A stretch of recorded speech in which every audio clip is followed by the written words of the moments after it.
Katulad kita na paborito ang Bake Mac? Nako guys, sure akong magugustuhan mo itong ituturo ko sa inyo ngayong araw. Karaniwan kasi di ba yung Bake Mac is niluluto pa sa oven? Pero dito sa ipapakita ko sa inyo, di na natin kailangan pa ng oven para lang makapagluto nito. Dito nga sa ating lutuan ay nagpapakulo na tayo dyan ng tubig. Uunahin kasi muna nating lutuin dyan yung macaroni pasta. Bali lalagyan ko lang yan ng asin at saka ko lulutuin dyan itong pasta. Lulutuin lang natin yan hanggang sa okay na sa atin yung lambot nito. And kapag lumambot na itong pasta, ay pwede na natin itong hanguin. Alam kong alam na ninyo ang pagpapalambot ng macaroni pasta, kaya proceed na agad tayo sa paggawa ng sauce nito. Dito sa kawali ay magpapainit lang muna tayo dyan ng mantikang gagamitin natin sa paggigisa. And kapag mainit na yan, ay pwede na nating igisa dito ang sibuyas at bawang.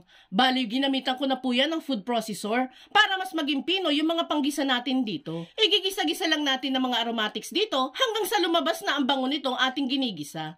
After makapagisa, ay pwede nang ilagay dito ang nasa 300 grams na pork giniling. Kung gusto nyo naman po na mas maging meaty pa itong Bake Mac natin, pwede nyo pong gawing 500 grams yung pork giniling natin dito. Halu-haluin at igisa-gisa pa ito hanggang sa maluto na ng bahagya ang pork giniling dito. Pagkatapos magisa dito ang pork giniling, ay isusunod na din natin dyan ang hiniwa-hiwa nating hotdogs. Bali 5 regular sized hotdog lang po ang ginamit natin dyan. Pamparami din kasi ang hotdog dito guys, kaya maglalagay din tayo niyan. Lutuin lang natin yan ng mga 3 minutes at isusunod na din natin dito ang pinong carrots at red bell pepper. Bali, ginamitan ko lang din po yan ng food processor, kaya ganyang kanipis ang hiwa nito. Mas mabilis din po kasi maluluto ang carrot at bell pepper pag ganyang kanipis ang hiwa. Lulutuin lang natin ito ng 3 minutes at isusunod ko na din dyan ang mga pampalasa. Maglalagay lang tayo dyan ng konti munang asin, paminta, at isang pirasong pork cube. Konti lang muna yung asin na inilagay natin dito guys. Maglalagay na lang ulit tayo mamaya kung matabang pa ito sa panlasa natin. Pagkagisa-gisa ay pwede nang ihalo dito ang 700 grams ng spaghetti sauce. Bali yung sweet version po ng spaghetti sauce ang binili natin dyan. Pwede naman po kayong mamili ng ibang version ng spaghetti sauce dito guys. Favorite lang po kasi ng kids dito sa amin yung matamis na version nito, kaya ito ang pinili ko. Maglalagay din tayo dyan ng konting-konti lang muna na tubig para lang hindi masyadong malapot itong sauce natin. Haluin at lulutuin pa natin yan ng ilang minuto hanggang sa kumulo. Kapag kumulo na yan, ay pwede na natin yung tikman kung may kulang pa sa lasa. And kapag okay na ang lasa, ay pwede nang ilagay dito yung macaroni pasta na niluto natin kanina. Ilalagay na lang natin sa low heat ang apoy habang pinaghahalo natin ng sauce at macaroni pasta. At kung nakaabot ka sa part ng video natin ito, it means na interesado ka sa Bake Mac recipe na sinishare natin ngayon.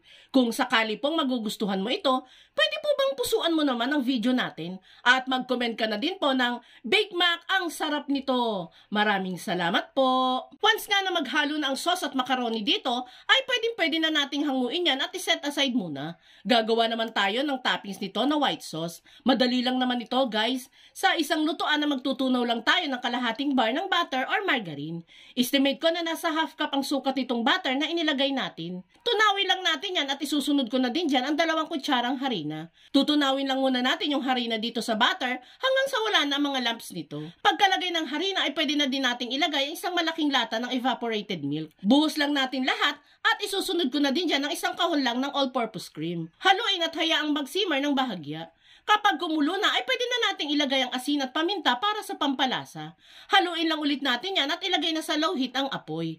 Pagkahalo ng pampalasa, ay pwede na nating isunod ang grated cheese. Bali kalahati lang na isang box ng Eden cheese yung ginamit natin dyan. Mas masarap kasi kung makeso itong white sauce natin. For the last time ay haluin natin ito hanggang sa matunaw yung keso na inilagay natin. Kapag okay na sa inyo ang lasa niyan, ay pwede na din natin yang hanguin. Palalamigin lang muna natin yan ng konti para mas lumapot pa na maigi itong white sauce na ginawa natin. And there you have it guys. Pwede na natin pagsalu-saluhan itong nakakagana at super sarap na no oven at no bake macaroni. Ay nako guys, kung ito ang ihahain mo sa mga okasyon dyan sa inyo, sure akong sold out ang recipe na ito dahil sa sarap ng pagkakaluto natin. Kaya kung ako sa inyo, itag nyo na ang pamilya at barkada ninyong mahilig sa bake macaroni at subukan nyo na ding magluto nito.